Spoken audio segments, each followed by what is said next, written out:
경제주파수 심층 구석에 오신 걸 환영합니다. 최근 해외 주식 시장에서 정말 뜨거운, 어떻게 보면 논쟁적인 회사가 하나 있습니다. 바로 아이랭인데요. 마이크로소프트랑 무려 14조 원짜리 계약을 맺으면서 차세대 AI 클라우드 기업으로 엄청난 주목을 받고 있죠. 네, 맞습니다. 그런데 막상 이 회사의 재무제표를 딱 열어보면 이거 뭐지? 하는 구석이 있어요. 여전히 매출의 90% 이상이 비트코인 채굴에서 나오고 있거든요. 그렇죠. 그래서 보는 사람마다 평가가 정말 극과 극으로 갈립니다. 누군가는 AI 시대의 숨은 승자가 될 거다, 폭발적인 성장주다, 이렇게 보는 반면에 다른 쪽에서는 이거 실체 없는 테마주 아니냐, 너무 위험하다, 이렇게 평가절하하기도 하고요. 바로 그 지점입니다. 그래서 오늘 이 기묘한 회사의 본질을 한번 파헤쳐 보려고 합니다. 네, 정체가 모호한 코인 채굴 회사가 어떻게 갑자기 AI 시대의 가장 중요한 파트너로 떠오를 수 있었을까?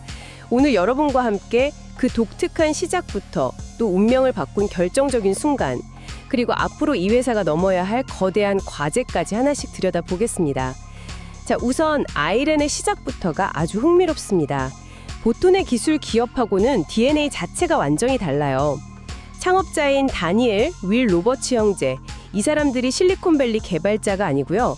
호주 최대 금융그룹 맥쿼리 출신의 엘리트 금융맨들이었습니다. 네, 억대 연봉을 받던 사람들이죠. 아니 근데 왜 이 사람들이 갑자기 모든 걸 버리고 당시에는 거의 사기 취급했던 비트코인판에 뛰어들었을까요? 바로 그 질문에 아이렌이라는 회사를 관통하는 아주 독특한 세계관이 담겨 있습니다. 2017년, 18년 이때만 해도 대부분 비트코인을 디지털 금이다, 새로운 화폐다 이렇게 봤잖아요. 네, 시세 차익을 노렸죠. 그렇죠. 근데 이 로버츠 형제는 완전히 다른 정의를 내립니다. 비트코인을 에너지 산업으로 본 거죠. 에너지 산업이라니요? 암호화폐를 에너지로 봤다는 건가요? 좀 뜻밖인데요? 논리는 아주 단순하면서도 본질적이었습니다. 이 사람들은 미래의 컴퓨팅 경쟁이라는 게 결국 소프트웨어나 알고리즘 싸움이 아니라고 본 거예요. 진짜 싸움은 누가 더 값싼 전기를 안정적으로 공급하느냐, 그리고 누가 더 효율적으로 열을 식히느냐의 싸움이 될 거라고 내다본 겁니다. 아, 컴퓨터가 똑똑해질수록 전기도 엄청나게 쓰고 열도 어마어마하게 나니까요? 맞습니다. 즉, 컴퓨팅을 소프트웨어의 문제가 아니라 거대한 물리적 인프라의 문제로 재정의한 거죠. 아, 그러니까 처음부터 가상화폐 그 자체가 아니라 그걸 돌리는 물리적인 기반, 거기에 집중했다는 거군요. 그래서 초기 행보가 진짜 무슨 부동산 개발업자 같다는 얘기가 있더라고요. 2018년에 창업하자마자 최신 반도체를 구하러 다닌 게 아니고 전 세계를 돌면서 버려지는 전기랑 넓은 땅을 찾아다녔다면서요? 네, 맞습니다. 공장이 망해서 전기가 남아도는 곳, 아니면 수력 발전을 실컷 해놓고도 송전망이 없어서 전기를 그냥 버려야 하는 곳, 이런 곳들이야말로 미래 데이터 센터의 노다지다, 이렇게 본 겁니다. 기회의 땅으로 본 거네요. 그렇죠. 그렇게 찾아낸 첫 번째 보물섬이 바로 캐나다 브리티시 컬럼비아에 있는 한 폐쇄된 펄프 제지 공장이었습니다. 폐쇄된 공장이요? 네, 종이 산업이 이제 사양길로 접어들면서 공장은 멈췄는데 바로 옆에 있는 거대한 강이랑 수력 발전소는 계속 돌아가고 있었거든요. 값싸고 풍부한, 심지어 친환경 전기까지 있었던 거죠. 아이렌은 이 죽어가는 공장 부지를 통째로 사들여서 거대한 데이터 센터로 바꾸는, 당시로서는 아주 무모해 보이는 도박을 시작합니다. 이때부터 아이렌의 진짜 독특한 서일학이 시작되는 것 같습니다. 2020년, 2021년에 비트코인 광풍 불 때 경쟁사들은 막 빚내서 최신 채굴기 사들이는데 혈안이 되어 있었잖아요. 그랬죠. 난리도 아니었죠. 근데 아이렌은 완전히 반대로 갔습니다.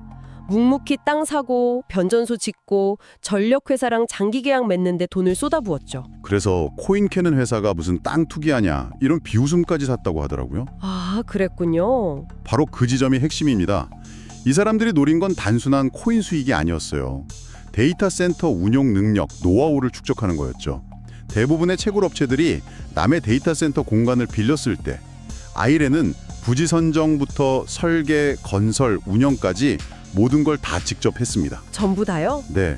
그리고 이 고된 과정에서 비트코인 채굴을 일종의 돈 버는 실전 훈련으로 활용한 겁니다. 잠깐만요.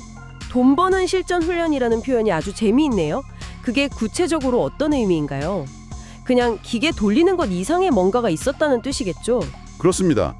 비트코인 채굴기라는 게 24시간 365일 최대 출력으로 돌아가잖아요. 네, 쉴 틈 없이요. 그럼 엄청난 열이 뿜어져 나옵니다.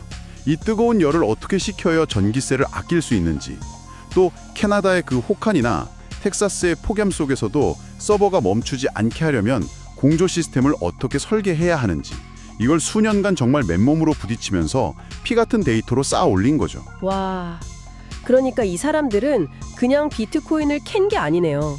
사실상 몇 년에 걸쳐서 데이터 센터 인프라에 대한 극단적인 스트레스 테스트를 진행한 셈이군요. 생존 자체가 효율적인 운영 능력에 달려 있었을 테니까요. 정확합니다. 단순한 채굴업자가 아니었던 거죠. 생존이 걸려 있었기 때문에 최악의 조건에서 최대 효율로 운영하는 법을 터득한 겁니다. 덕분에 보통 3개월이면 고장나는 채굴 장비를 6개월 이상 버티게 만드는 독자적인 노하우까지 갖추게 됐다고 해요. 아, 정말요? 네. 그래서 나중에 마이크로소프트 같은 빅테크가 찾아왔을 때 아이렌은 단순히 공간과 전력을 파는 회사가 아니었던 겁니다.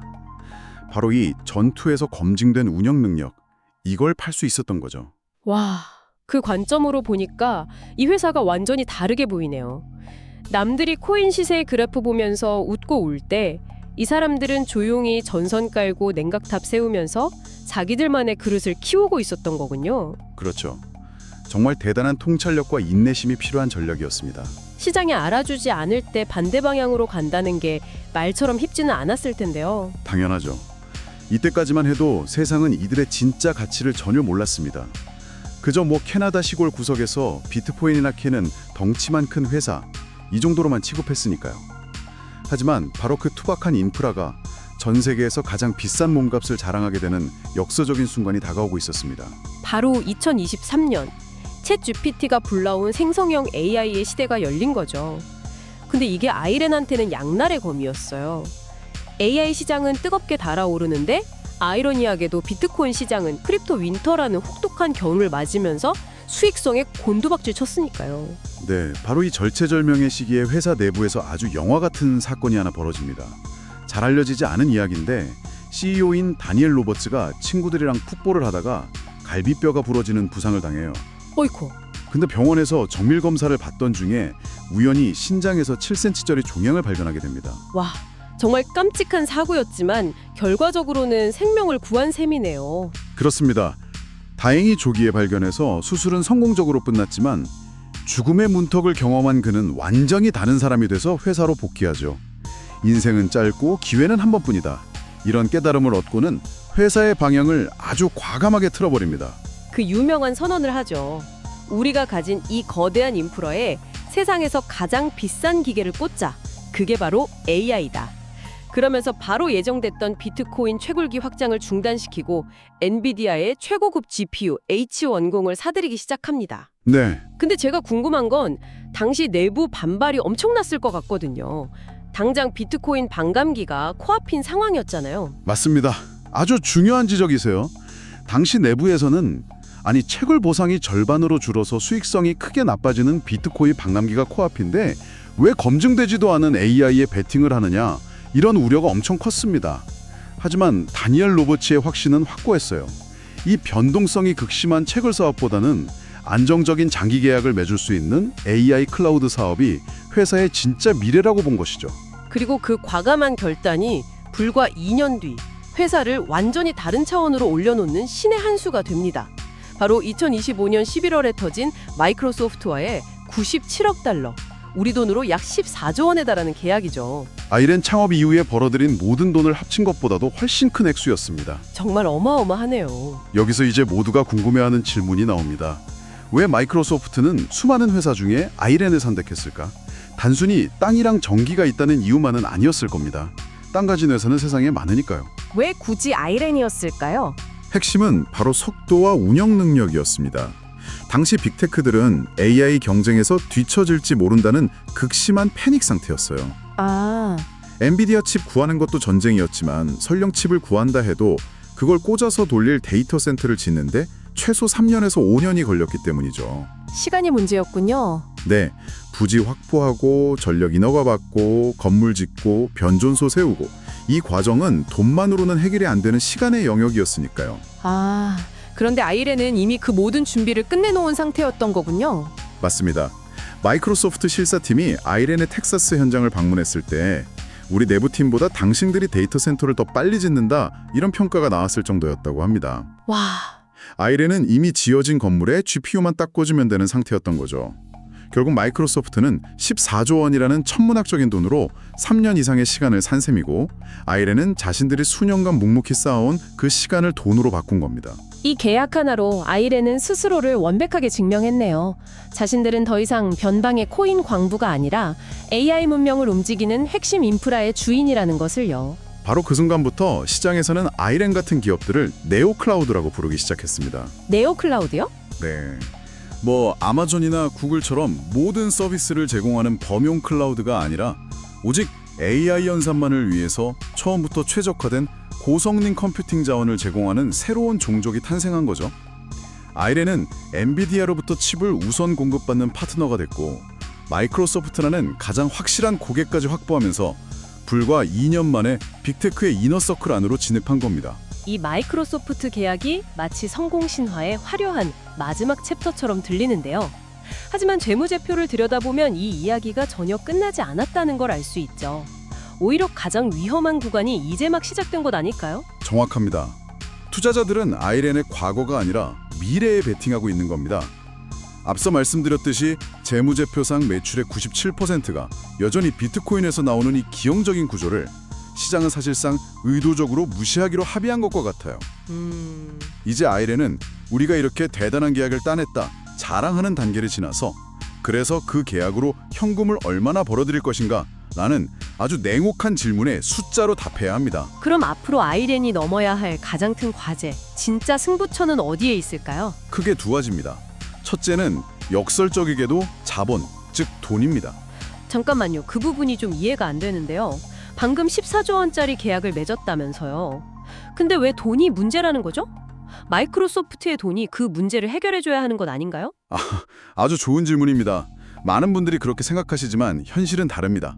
이 계약은 아이렌이 데이터 센터를 완공해서 가동하면 마이크로소프트가 그 사용료를 지불하는 구조예요. 아, 선투자가 필요하군요. 그렇죠. 즉, 돈을 벌기 위해서는 먼저 데이터 센터를 짓고 수만 개의 값비싼 GPU를 사서 채워 넣어야 합니다.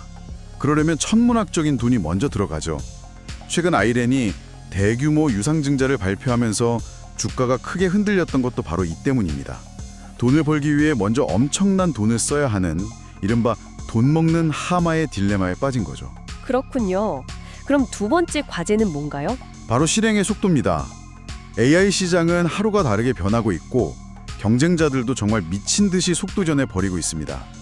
만약 건설 과정에서 조금이라도 차질이 생겨서 마이크로소프트와 약속한 날짜에 서버를 가동하지 못한다면 지금의 이 화려한 평가는 순식간에 거품처럼 사라질 수 있습니다. 결국 아이렌을 선택한 이유가 속도였는데, 그 속도를 증명하지 못하면 계약 자체가 흔들릴 수도 있다는 거네요. 그렇습니다.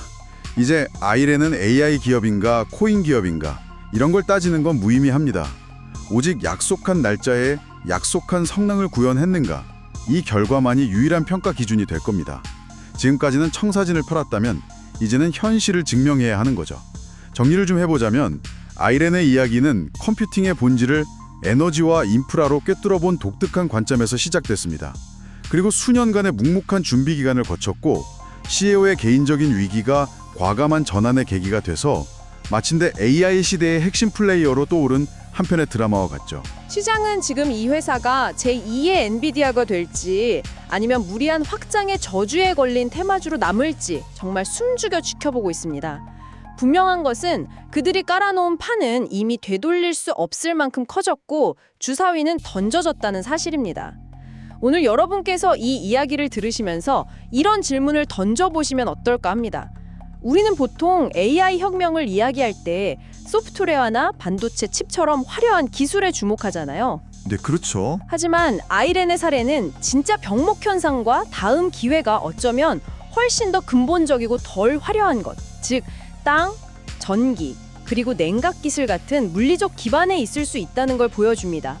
앞으로 AI의 발전을 지켜보실 때 이 거대한 디지털 지능을 담아낼 물리적인 그릇을 누가, 어떻게, 또 얼마나 빨리 만들고 있는지 살펴보는 것도 아주 흥미로운 관점이 될 겁니다. 오늘 심층 분석은 여기까지입니다. 감사합니다.